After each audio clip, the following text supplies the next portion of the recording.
shoes, hats and skin and hair, every fine belief and custom, scores of songs from who knows where.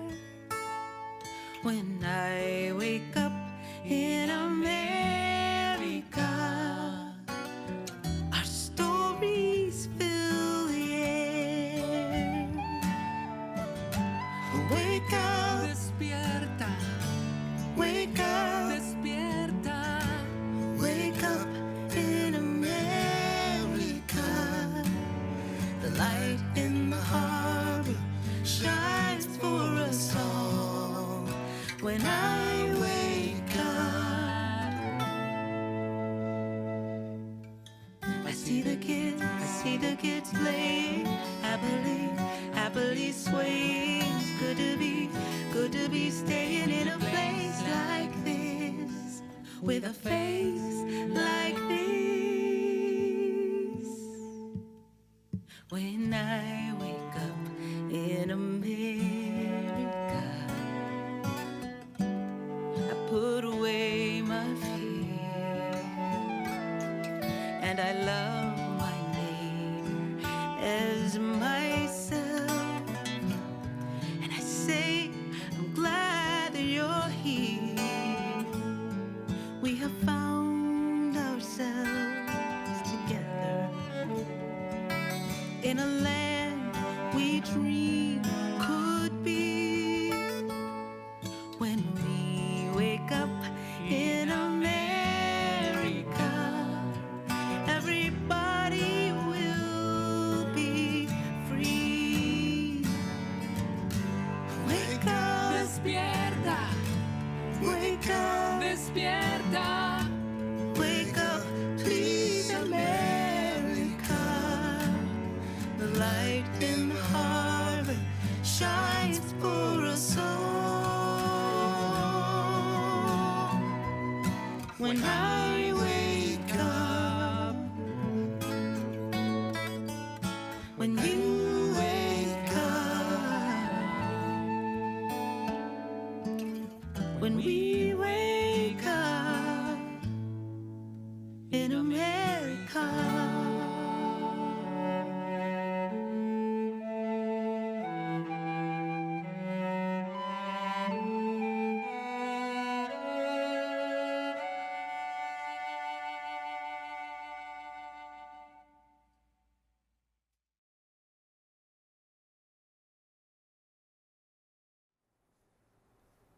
Good morning. Welcome to our worship service at the First Unitarian Society of Ithaca. With a few warm days we've been having, I thought maybe winter was over, so I put on my summer shirt. My name is Jens Wenberg, and I'm the Celebration Associate today. Thank you so much for joining us. Welcome to everyone, whether you're a newcomer or a longtime attendee, member of the Ithaca community, or watching from afar. We are so glad you've chosen to be with us.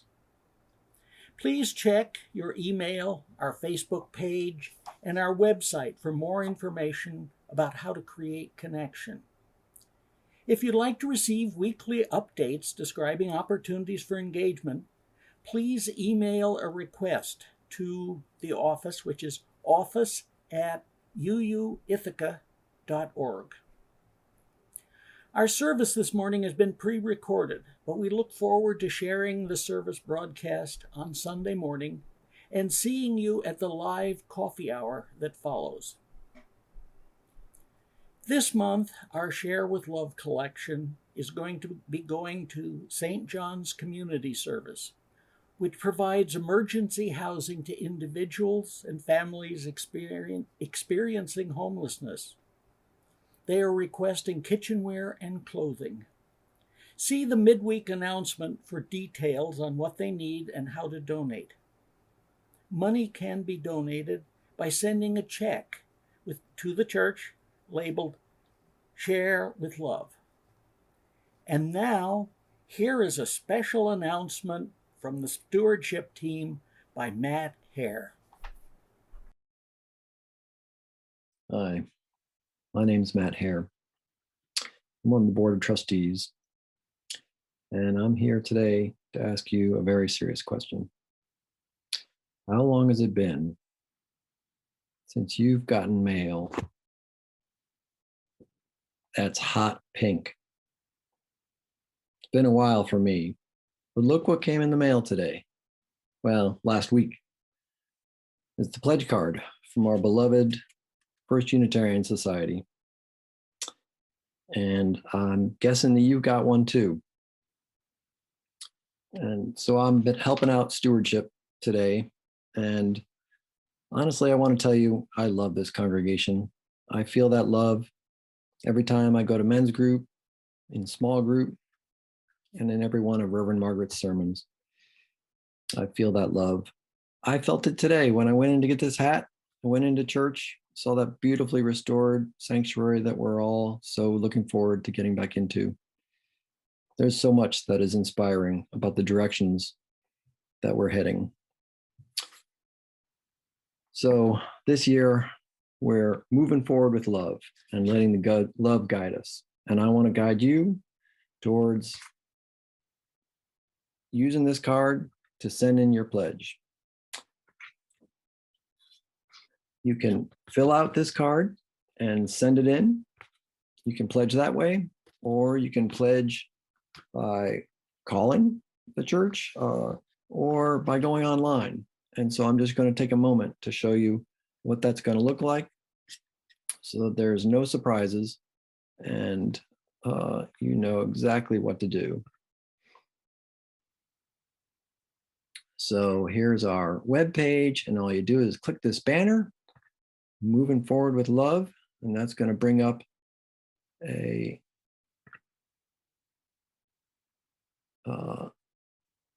menu here.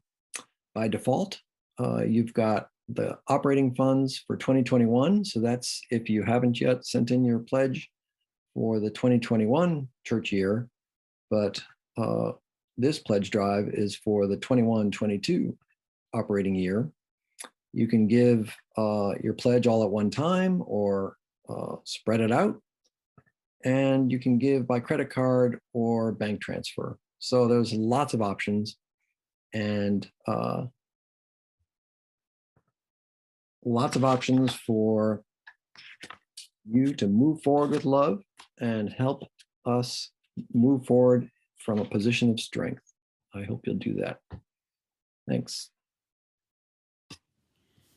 From the Reverend Christian Schmidt, let us wake up, not just from the Sunday morning exhaustion, from the wish for a few more drowsy minutes in bed.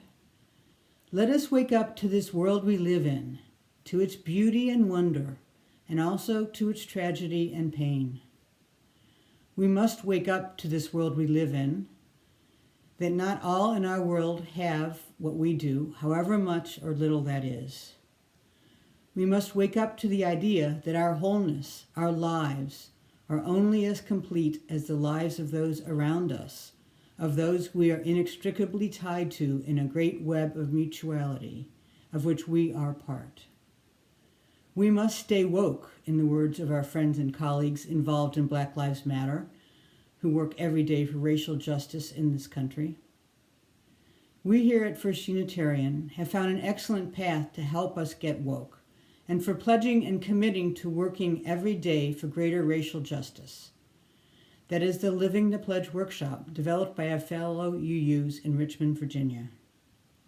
So, let us wake up, let us stay awake, let us stay woke. And now in this time and place, let us worship together. We light this chalice today in honor of the Unitarian Universalist first principle and the proposed eighth principle. These principles affirm and promote the inherent worth and dignity of every person and the dismantling of racism and other oppressions in ourselves and our institutions. We recognize that these are not just words to be spoken. Instead, they call us out of our comfort into an ever-deepening commitment, a commitment we make to the rights of all whose inherent worth and dignity are denied, diminished, or destroyed by systems of oppression, and they call us into the practice of looking into our own hearts with courage and honesty.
Good morning, friends. It is so good to be here with you this morning.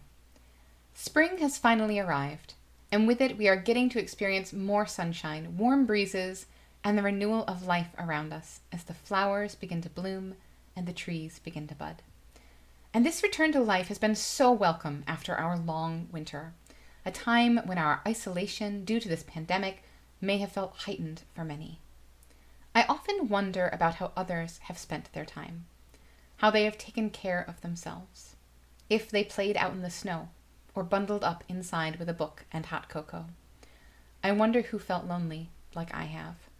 And I wonder about what everyone is doing now to celebrate and enjoy this spring season that is finally upon us. Speaking of wondering, I wonder what's inside of our envelopes today. We have a large white envelope marked 328 or March 28th to open together. Let's see. Oh, what did you find in your envelope? I found this puzzle piece, and it's blank. I wonder what it's for. When we think about commitments, one of the things we think about is our Unitarian Universalist commitment to asking questions and being curious. We encourage people to ask questions of wonder. We support people as they ask questions of doubt. Far from outlawing doubters and questioners, our faith places them at the center. So one of the ways our nonconformist faith guides us into becoming a people of commitment is by telling us to never lose your commitment to being curious. I am a little curious about this puzzle. How many pieces are there? If we each took our piece and colored it in and then brought them together again, what kind of picture would we make? I like that puzzles can be really challenging. Sometimes we pick up a piece and have no idea what to do with it, how to solve the puzzle of where it fits, how that particular piece will help us. Sometimes a piece is missing, and we search and search for a piece, expecting we will know what it looks like and how it will fit into the puzzle. And when we finally find it, it wasn't at all what we expected. Life can be like that too. Sometimes we are given a problem and have no idea what to do with it, how to make sense of it, how to solve it. And in both of those cases, solving puzzles and solving real-life issues, our commitment to solving the puzzle together, using all our combined skills and resources, can make a difference. Commitment means that we act on what we value and hold important, like our continued work to dismantle racism and systems of oppression. This week, we explore our commitment to curiosity. In our religion, we act on this commitment by welcoming questions of wonder. Like, what is God? Is there a God? How do we live a good life? Why do people die? How did the universe come to be? Why is there injustice in the world? And how can we work together to make the world a better place? We encourage curiosity because you believe that there are always new things to discover, new mysteries to explore. And we allow that sometimes there is no answer. Our faith tradition asks us to make a big commitment to the world. Our theology, our beliefs, ask us to imagine a better world, to work together, and to go out to build that better world. We do it together because that's part of why we are a faith community. We believe that we create joy and strife right here, right now, by our actions. Figuring out how to find solutions is a little bit like solving a puzzle and takes a big commitment to that idea. I want to share with you now a story. It's called I Wonder, written by Annika Harris and illustrated by John Rao. I wonder.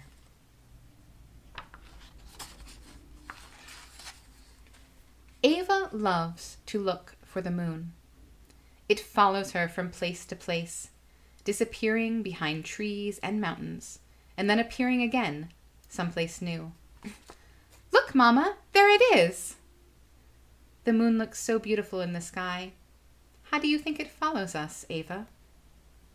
Ava thinks about it, but she just can't figure it out. It's okay to say, I don't know, says her mother. When we don't know something, we get to wonder about it. I wonder if the moon and the earth are friends, says Ava. Her mother smiles. I like that idea. But, Mama, how does the moon really stay close to us? There is an invisible force called gravity that pulls all the things in the universe together, Ava's mother explains. Gravity keeps the moon close to the earth, and it keeps the planets close to the sun too. They circle around like this.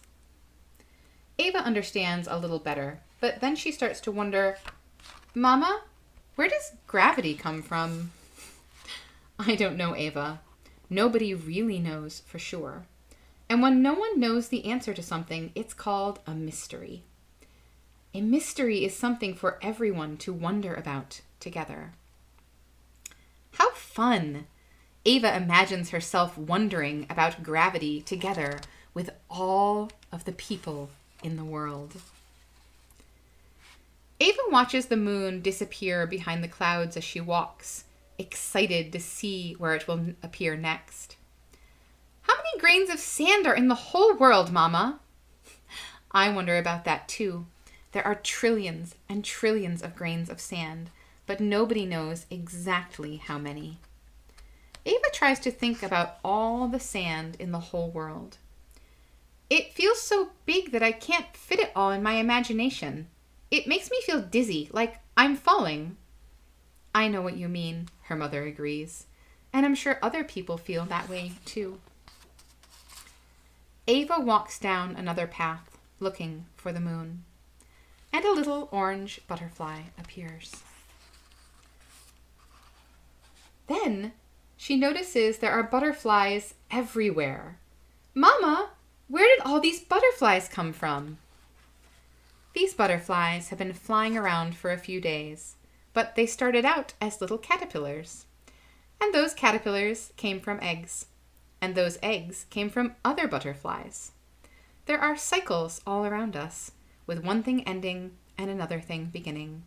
Things are always changing. Can you think of other things that change? Clouds, and frogs, and me.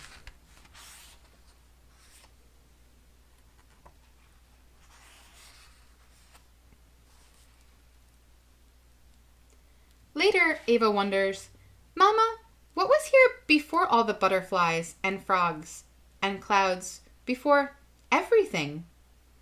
I don't know, answers her mother. It's another mystery. I like trying to imagine what was here before the beginning of everything. What do you think was here? And Ava says, smiling, I don't know. She thinks about it for a long time, and then she has an idea. I wonder if there were feelings.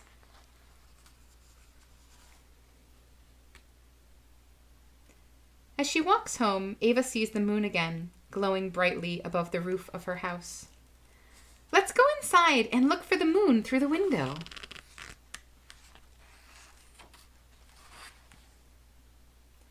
We live with some big mysteries. When we come upon one, we are given a little gift. Every mystery is something for all of us to wonder about together. What do you wonder about?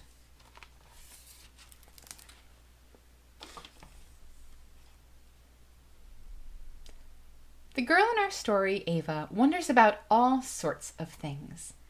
She is curious and open and committed to learning. Some of her questions have answers and some don't. As we finish up our month of commitment together, I hope that you commit to stay curious and open and filled with wonder about the world and the people around you and all of life's mysteries.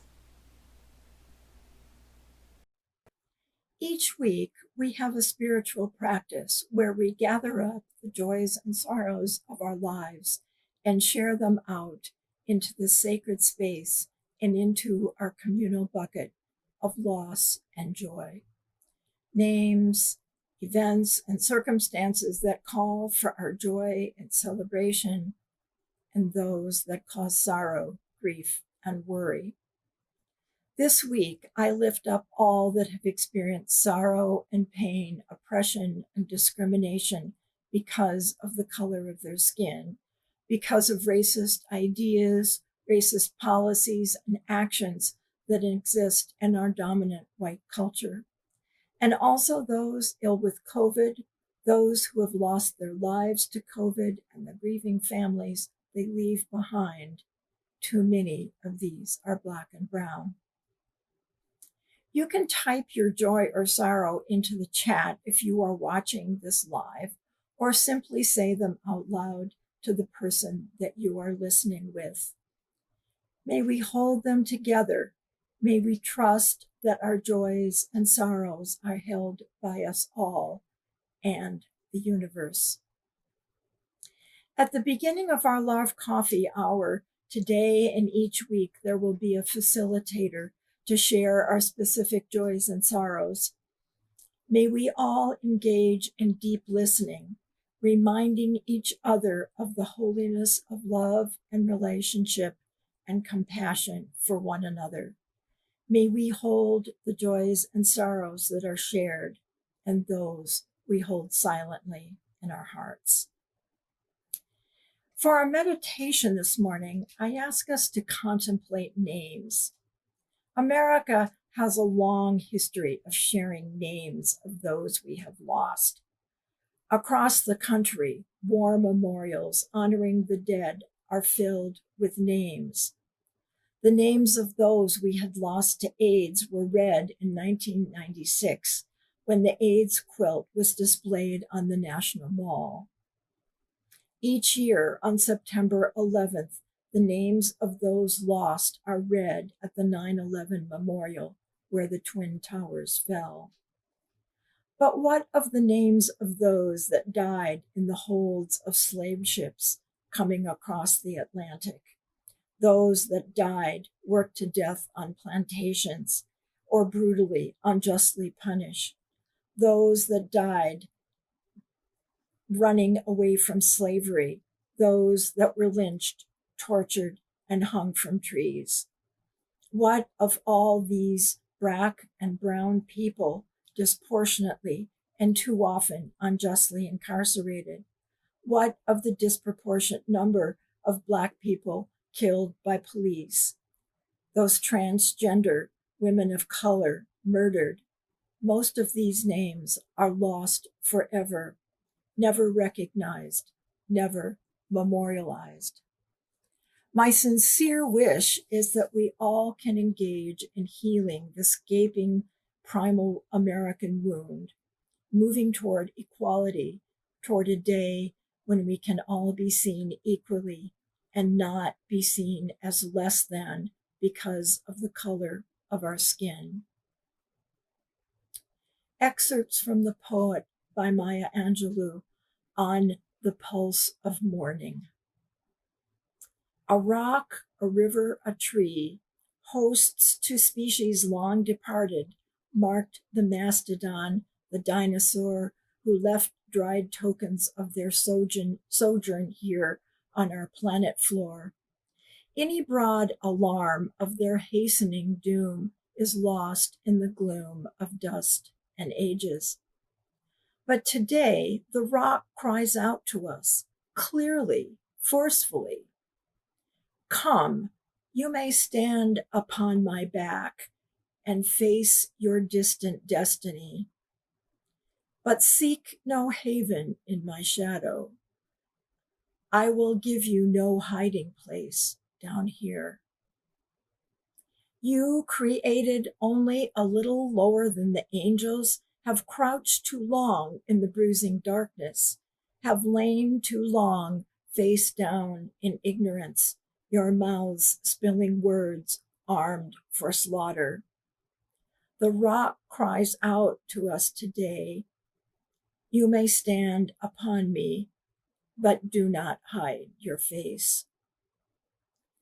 The horizon leans forward, offering you space to place new steps of change.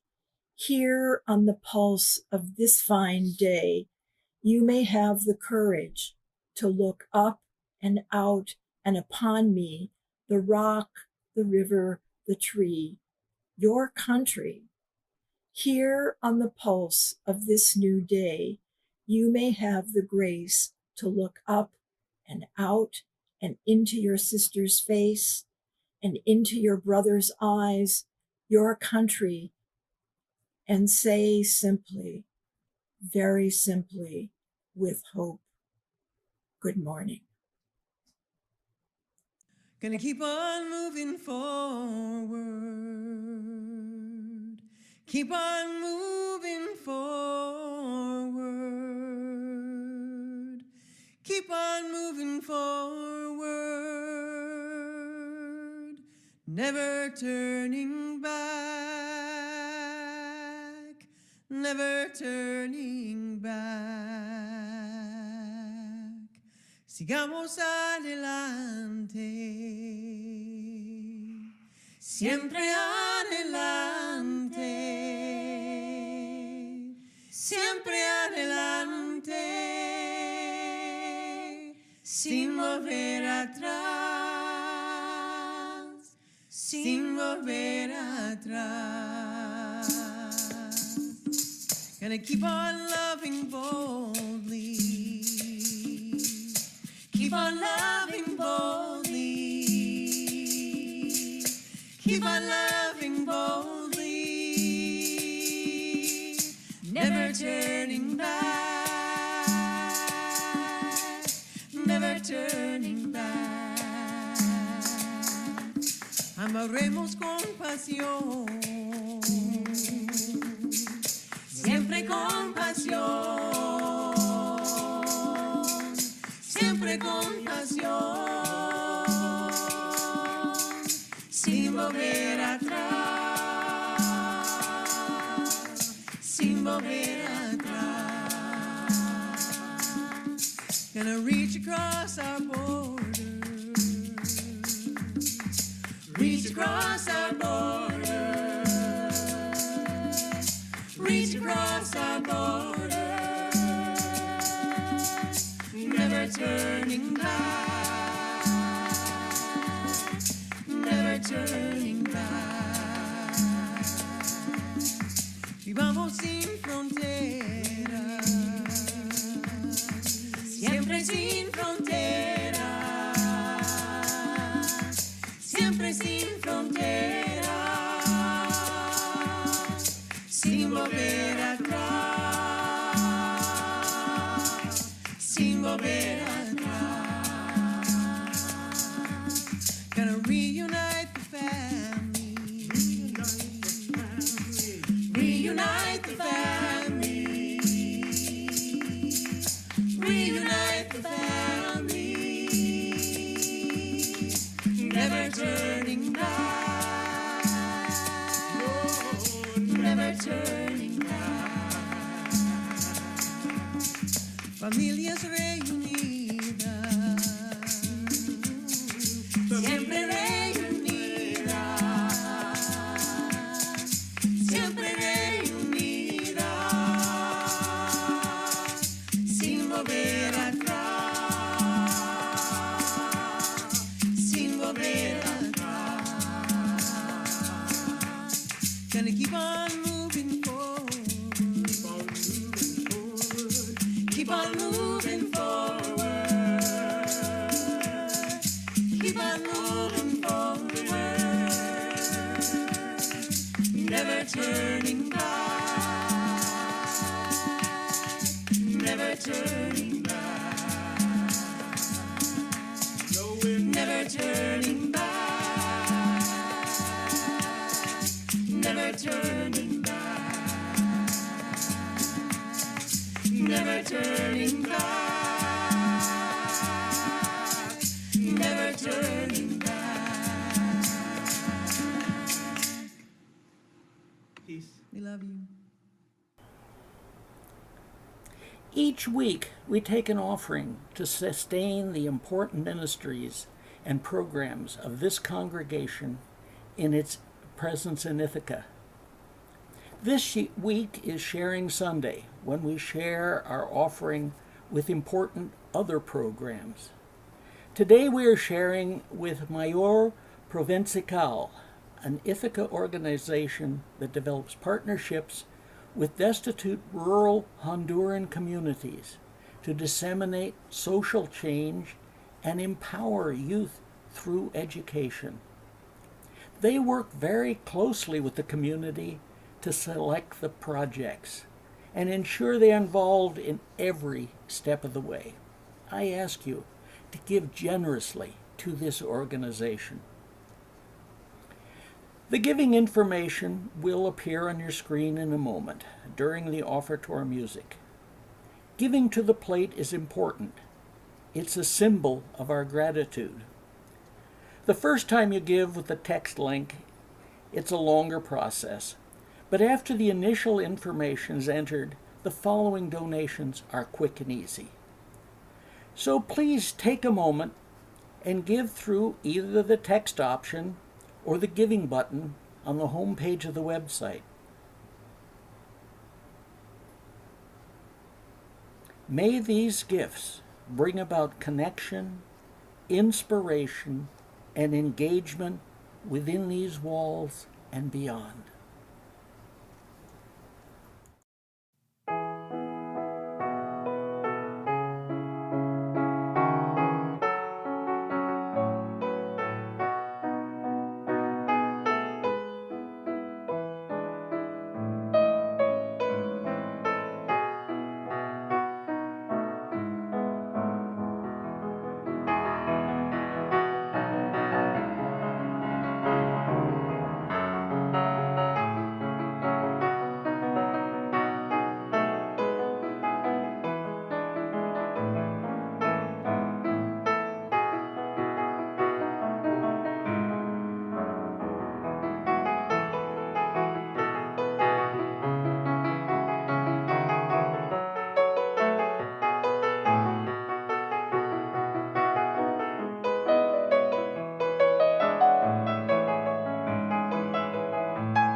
The opening reading this morning is Choose to Bless the World by Rebecca Parker. Your gifts, whatever you discover them to be, can be used to bless or curse the world. The mind's power, the strength of the hands, the reaches of the heart, the gift of speaking, listening, imagining, seeing, waiting, any of these can serve to feed the hungry, bind up wounds, welcome the stranger, praise what is sacred, do the work of justice, or offer love. Any of these can draw down the prison door, hoard bread, abandon the poor, obscure what is holy, comply with injustice, or withhold love. You must answer this question. What will you do with your gifts? Choose to bless the world. The choice to bless the world is more than an act of will, a moving forward into the world with the intention to do good. It is an act of recognition, a confession of surprise, a grateful acknowledgement that in the midst of a broken world, unspeakable beauty, grace, and mystery abide. There is an embrace of kindness that encompasses all life, even yours. And while there is injustice, anesthetization, or evil, there moves a holy disturbance, a benevolent rage, a revolutionary love, protesting, urging, insisting, that which is sacred will not be defiled. Those who bless the world live their life as a gesture of thanks for this beauty and this rage. The choice to bless the world can take you into solitude, to search for the sources of power and grace, native wisdom, healing, and liberation. More, the choice will draw you into community, the endeavor shared, the heritage passed on, the companionship of struggle, the importance of keeping faith, the life of ritual and praise, the comfort of human friendship, the company of earth, the chorus of life welcoming you. None of us alone can save the world. Together, that is another possibility waiting. Good morning. This morning, our service was designed by FUSIT members who have participated in the workshop on living the pledge to end racism. I've been working for racial justice since I was in college, decades ago. I did not consider myself a racist. I saw black people as being the same as me, not any different, and apparently equal. I thought everyone could be successful if they just worked hard. I didn't have any advantages. I found that was not true. White folk had privileges. I had racial biases, and they influenced my racist behaviors. Ibram Kendi said, "If you're not anti-racist, you are racist." So I joined the workshop to become anti-racist. The pledge to end racism was written in Birmingham in 1997. It was widely adopted in that community, and in the first 10 years, 120,000 people signed it in Birmingham and around the country. After some racial incidents in 2014, members of the UU Church in Richmond decided that this pledge would help the congregation and the community become anti-racist. They prepared a curriculum to help people understand the pledge and the root of their own and institutional racism. The goal was to have every person become an active anti-racism member. When several of us saw the pledge and the curriculum, we said, hey, FUSIT should participate. And we started preparing to give the workshop. So far, 45 members are taking the training. There'll be another workshop in late spring or early summer and more in the fall. So, what is the pledge? The pledge to end racism. I believe that every person has worth as an individual. I believe that every person is entitled to dignity and respect regardless of race or color. I believe that every thought and every act of racial prejudice is harmful. If it is my thought or act, then it's harmful to me as well as others. Therefore, from this day forward, I will strive daily to eliminate racial prejudice from my thoughts and action. I will discourage racial prejudice by others at every opportunity. I will treat all people with respect and dignity. I will commit to working with others to transform this community into a place that treats people of all races, ethnicities, and cultures with justice, equality, and compassion.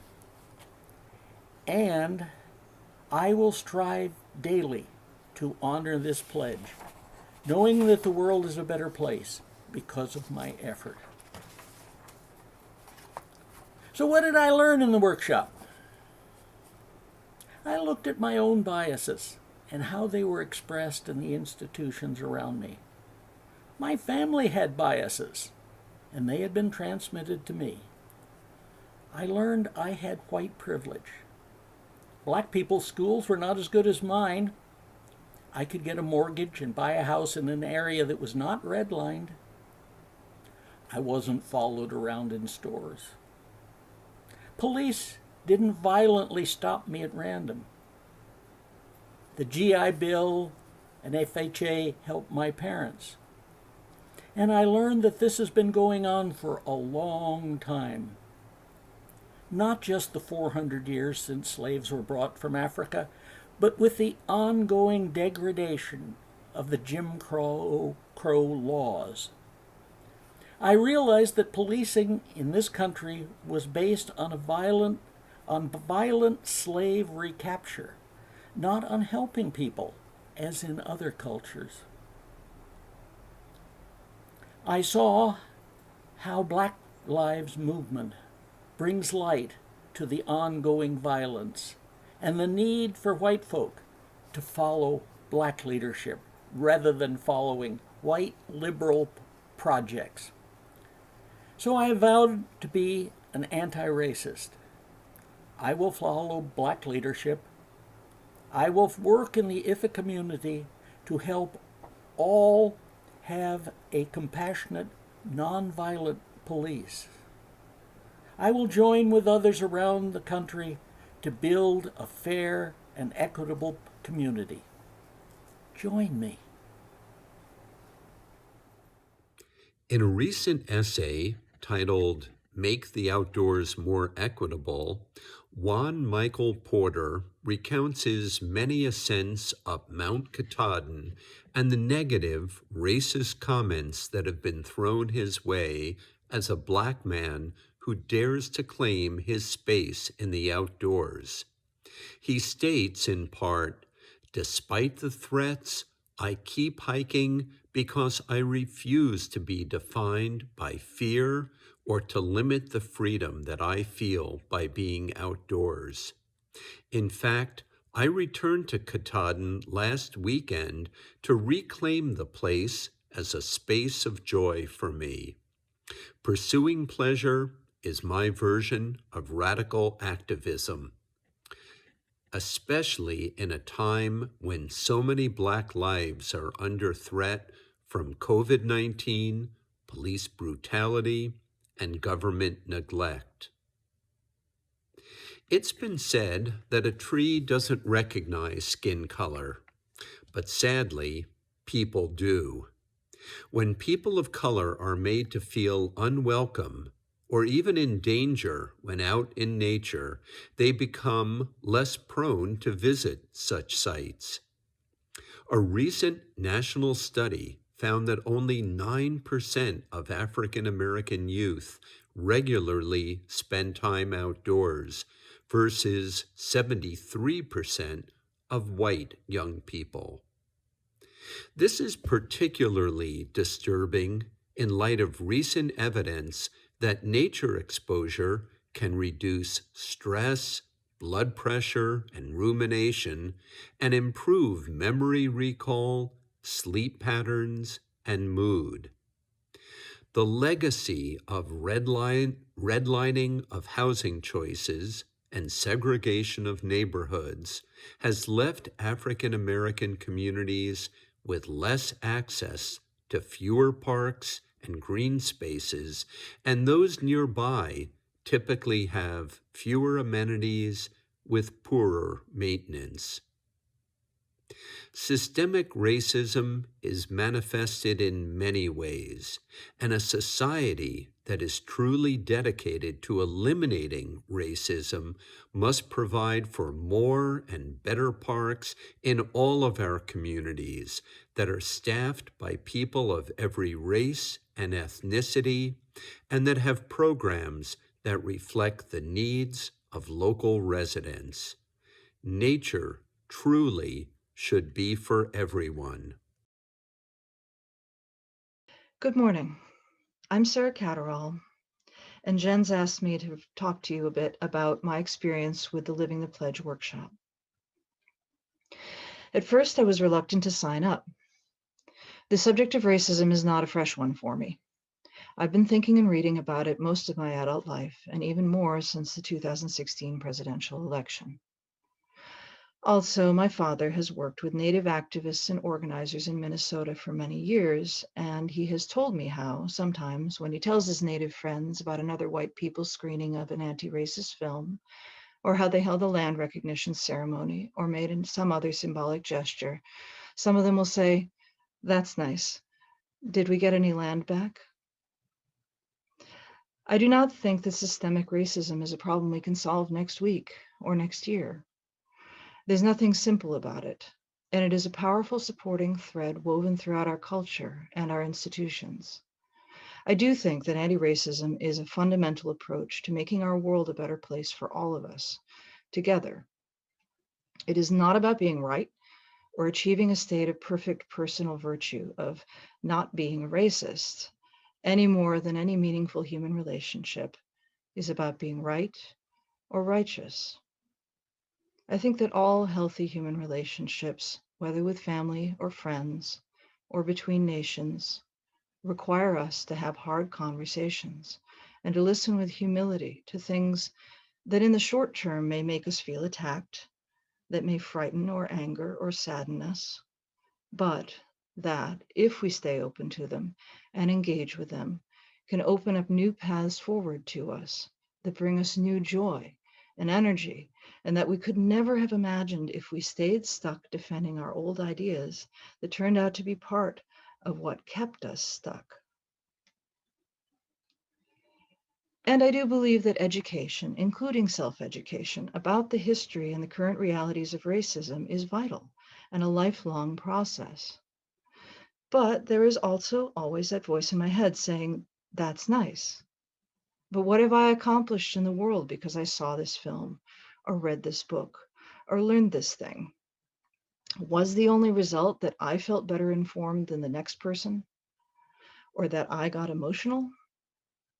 Did any of that result in my taking positive, useful action to address the real needs of Black, Native, Asian, or Latinx people here and now?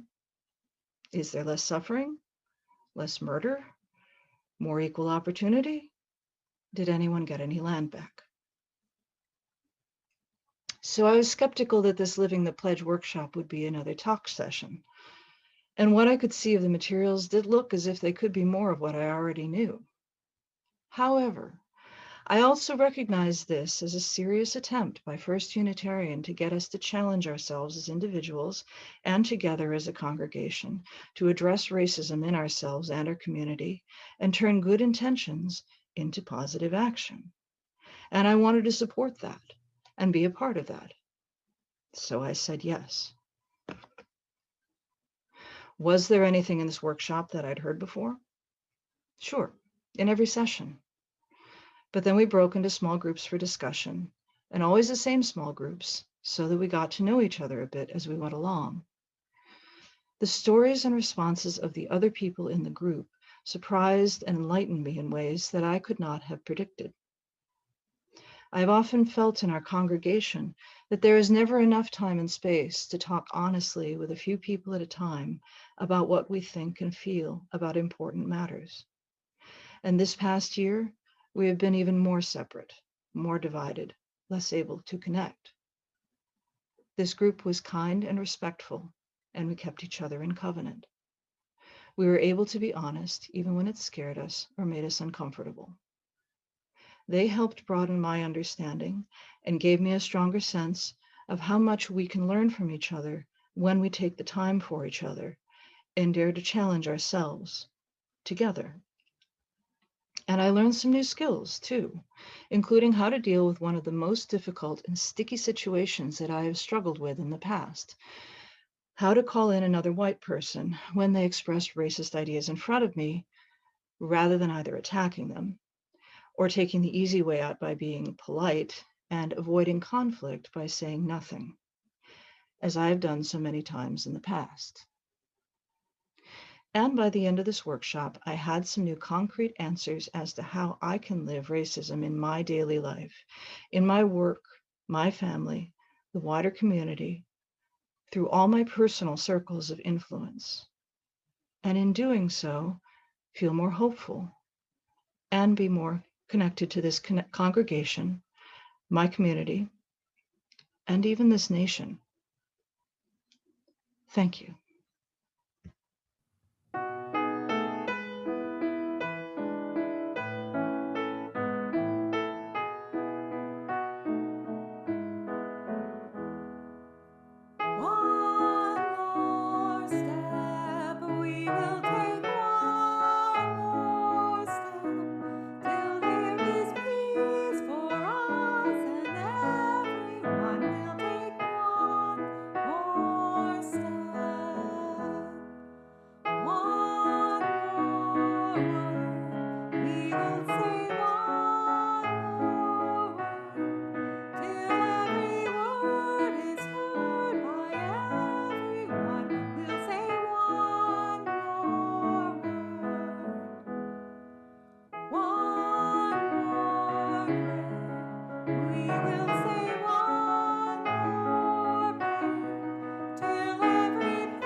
The struggle of anti-racism is an old one. As our Hebrew brethren have said for many ages, and Emma Lazarus put into a poem in 1883, none of us are free until all of us are free. Let us take courage. Let us recommit to learning and action. Let us make this church, this town, this country, a space where all feel at home, where there is room enough for everyone at the table. It is up to us to make it so.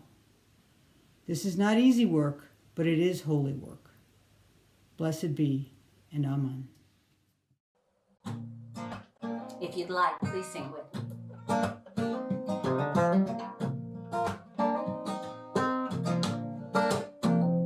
Let our hearts not be hardened to those living on the margins. There is a room at the table for everyone. This is where it all begins. This is how we gather in. There is a room at the table for everyone.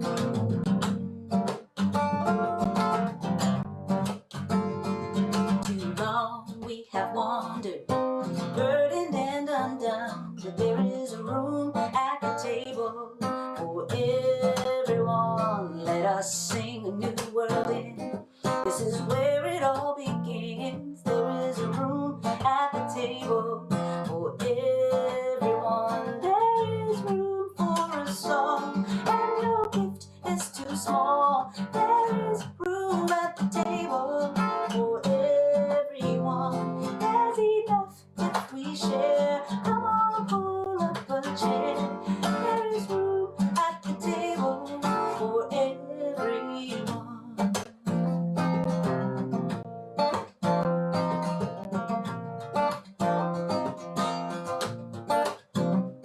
So no matter who you are, and no matter where you're from, there is a room at the table for everyone. Here and now we can be the beloved community.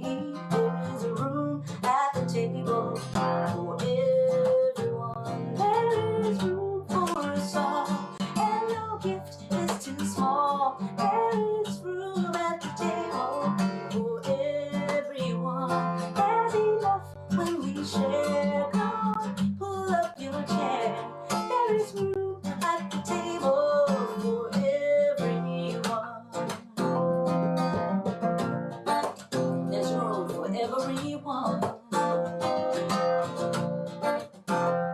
Let our hearts not be hardened to those living on the margins. There is a room at the table for everyone. There is a room at the table for everyone. There is a room at the table for everyone. There is a room at the table for everyone. There is a room at the table for everyone.